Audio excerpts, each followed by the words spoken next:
नमस्कार आदाब दोस्तों। चलिए आज 31 मार्च शाम देश की बड़ी खबरें हम आपके सामने लेकर के आ गए हैं। सबसे पहली और बड़ी खबर, 5 राज्यों में होने वाले विधानसभा चुनाव से पहले असम की 126 सीटों का एक और ताजा ओपिनियन पोल सामने आया, जिसके आंकड़े हम आपको दिखाएंगे और आपको बताएंगे कि असम की 126 सीटों पे से कौन सी पार्टी कितनी सीटों पर जीतेगी। यहां पर एक बड़ा उलटफेर हो रहा है। वहीं दूसरी बड़ी खबर, अमेरिका ने मुसलमानों को लेकर के एक बड़ा ऐलान कर दिया है, जिसके चलते पूरे दुनिया में हड़कंप मच गया है। वहीं अगली बड़ी खबर में हम आपको बताएंगे कि बीजेपी की तरफ से अब ममता बनर्जी के ऊपर बैन लगाने की मांग की गई है एक नए मामले को लेकर के। क्या है पूरा मामला, आगे हम आपको बताएंगे। वहीं अगली बड़ी खबर में हम आपको बताएंगे अब रेलवे देश के लोगों को एक और बड़ा झटका देने जा रहा है। अगर आप भी रेल में सफर करते हैं या करने वाले हैं तो आप इस खबर को जरा गौर से देखिए, क्योंकि रेलवे ने अपने नए नियमों में काफी ज्यादा बदलाव किए हैं। वहीं अगली बड़ी खबर में हम आपको बताएंगे देश में बढ़ते कोरोना संकट को देखते हुए कर्नाटक के अंदर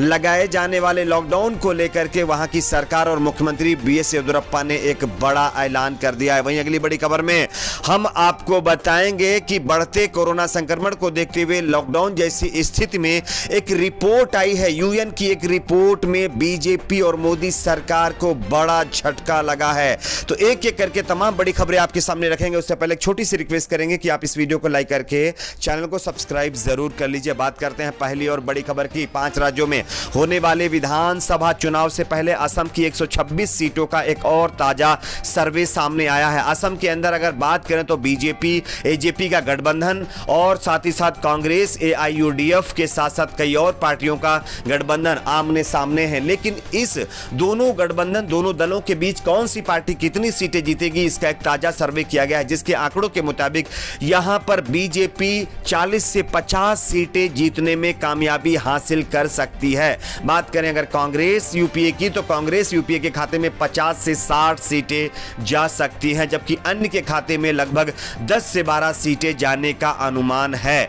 यानी कि अगर हम ओवरऑल बात करें तो इस बार किसी की भी बहुमत से सरकार बनती हुई दिखाई नहीं दे रही है। मामला जो है इंडिपेंडेंट और अन्य के ऊपर टिक जाएगा। अब देखना यह होगा कि एग्जैक्ट आंकड़ों में किस तरह के नंबर आते हैं। आपका क्या प्रेडिक्शन है, असम के अंदर कौन सी पार्टी कितनी सीटें जीत सकती है? नीचे कमेंट सेक्शन में अपना प्रेडिक्शन जरूर शेयर करिए। बात करते हैं अगली बड़ी खबर की। नंदीग्राम में होने वाले चुनाव से पहले, वोटिंग से पहले चुनाव आयोग ने एक बड़ा फैसला किया है। दरअसल नंदीग्राम में ममता वर्सेस शुभेंदु अधिकारी आमने सामने हैं और इन दोनों के बीच कांटे का मुकाबला है। जहां एक तरफ बीजेपी का पूरा कुनबा यहां पर जाकर के डेरा डाल रखा है, वहीं ममता बनर्जी भी अपनी पूरी पलटन यहां पर डाल रखी है। लेकिन इन दोनों पार्टियों की तरफ से पूरी ताकत झोंके जाने के बाद कौन यहां पर चुनाव जीतेगा ये तो 2 मई को पता चलेगा। लेकिन उससे पहले पश्चिम बंगाल में हो रहे विधानसभा चुनाव के लिए राज्य की नंदीग्राम सीट में मतदान के लिए केंद्रीय बलों की लगभग 22 कंपनियां और तैनात करने का ऐलान चुनाव आयोग ने कर दिया है।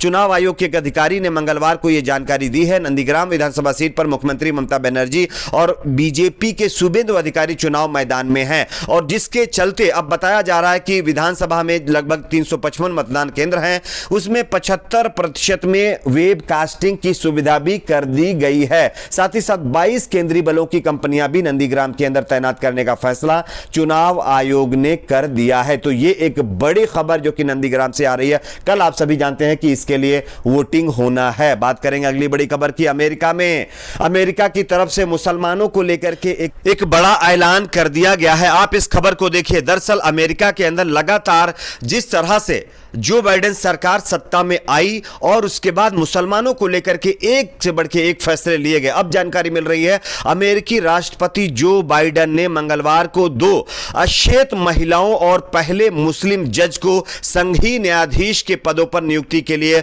मनोनीत किया है। इसमें भारतीय अमेरिकी रूपा रंगा, पुट्टा गुंटा और पाकिस्तानी मूल के जाहिद कुरैशी समेत 10 अन्य उम्मीदवार शामिल हैं। 43 वर्षीय जाहिद कुरैशी सीनेट द्वारा अनुमोदित होने पर संघीय जिला न्यायाधीश के रूप में सेवा देने वाले अमेरिका के पहले मुस्लिम जज बन जाएंगे। कुरैशी पाकिस्तानी मूल के हैं। वर्तमान में वह न्यू जर्सी में मजिस्ट्रेट जज के रूप में सेवाएं दे रहे हैं, यानी कि सेवाएं दे रहे हैं। और इस बीच बताया जा रहा है कि उनको अब जो है संघीय जज बना दिया गया है। तो ये एक बड़ी खबर जो कि अमेरिका से आ रही है। बात करेंगे अगली बड़ी खबर की। अगली बड़ी खबर बताया जा रहा है कि पश्चिम बंगाल में दूसरे चरण के वोटिंग से पहले बीजेपी के एक दिग्गज नेता और सांसद ने ममता बनर्जी के चुनावी कैंपेन पर बैन लगाने की मांग कर दी है। भाजपा नेता मुख्यमंत्री तृणमूल कांग्रेस सुप्रीमो ममता बनर्जी के भाषणों को निम्न स्तर का बताते हुए चुनाव आयोग से उस पर रोक लगाने की मांग की है। भाजपा सांसद अर्जुन सिंह व पार्टी नेता शिशिर बजोरिया ने मुख्य चुनाव अधिकारी के कार्यालय जाकर इस बाबत ज्ञापन सौंपा है और इसमें बताया जा रहा है कि इसके बाद मीडिया से बातचीत में अर्जुन सिंह ने कहा कि ममता जिस तरह की भाषा का इस्तेमाल करती हैं वह बेहद खराब है, इसलिए उनके भाषणों पर रोक लगाई जानी चाहिए। जबकि अर्जुन सिंह को यह भी ख्याल होना चाहिए कि उनके खुद के नेता शुभेंदु अधिकारी हों या फिर दिलीप घोष हैं, उन्होंने ममता बनर्जी के प्लास्टर से लेकर के कपड़ों के से लेकर के ना जाने किन चीजों पर अभी तक बयान दे डाले हैं। तो क्या बीजेपी के नेताओं के भी इस तरह के बयान ठीक हैं? क्या इस पर भी पाबंदी लगेगी? यह भी एक बड़ा सवाल है। खैर, पार्टियां हैं, अपने हिसाब से अपने फैसले तय करती हैं। आपकी अपने इस पर क्या राय है? आप अपनी कमेंट बॉक्स में राय जरूर शेयर करिए। बात करते हैं अगली बड़ी खबर की। रेलवे अब आप लोगों को बड़ा झटका देने जा रही है। यात्रियों के लिए यह बड़ी खबर है। दरअसल रेलवे ने बताया जा रहा है कि आग की घटना को रोकने के लिए एहतियाती कदम के तौर पर यात्रियों को रात 11 बजे से सुबह 5 बजे के बीच ट्रेनों के भीतर मोबाइल चार्जिंग पोर्ट का इस्तेमाल नहीं करने का फैसला किया है। यह जानकारी वरिष्ठ अधिकारियों ने मंगलवार को दी है। पश्चिम रेलवे ने 16 मार्च को इस अवधि के दौरान इन चार्जिंग पोर्ट को बिजली आपूर्ति रोकना शुरू कर दिया था। पश्चिम रेलवे के मुख्य जनसंपर्क अधिकारी CPRO सुमित ठाकुर ने बताया कि यह रेलवे बोर्ड का सभी रेलवे के लिए निर्देश है। हमने इसे 16 मार्च से लागू करना शुरू कर दिया है। यानी कि अब आपको, अगर आप कहीं भी ट्रेनों में सफर करते हैं तो रात 11 बजे के बाद और सुबह 5 बजे से पहले मोबाइल चार्जिंग की सुविधा नहीं मिलेगी।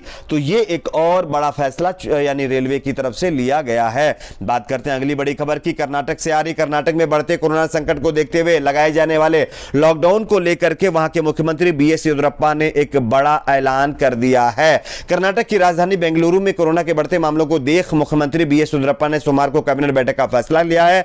बैठक के बाद मुख्यमंत्री येदियुरप्पा ने कहा है कि कर्नाटक राज्य इस समय कोरोना की दूसरी लहर का सामना कर रहा है। लगातार बढ़ रहे कोरोना के आंकड़े राज्य के लिए खतरनाक हैं, लेकिन स्थिति को देखते हुए कर्नाटक सरकार बेंगलुरु में लॉकडाउन लगाने के विचार पर नहीं है। यानी मुख्यमंत्री BS येदियुरप्पा ने यह साफ कर दिया है कि कर्नाटक के किसी भी शहर में फिलहाल लॉकडाउन नहीं लगाया जाएगा। तो ये एक और बड़ी खबर सामने आ रही। बात करेंगे अगली बड़ी खबर की। देश में बढ़ते कोरोना संक्रमण को देखते हुए जिस तरह से पिछला लॉकडाउन लगाया गया उसके बाद लगातार GDP माइनस में जा रही थी, लेकिन इस बार एक और UN की रिपोर्ट ने मोदी सरकार और देश के लिए एक बड़ा झटका दिया है। दरअसल आप इस खबर को देखिए। कोरोना से लड़ने के लिए व्यापक पैमाने पर टीकाकरण अभियान की शुरुआत करने के बावजूद साल 2021 के लिए देश का सफल घरेलू उत्पाद यानी GDP का स्तर साल 2019 के स्तर से नीचे रहने की आशंका जताई जा रही है।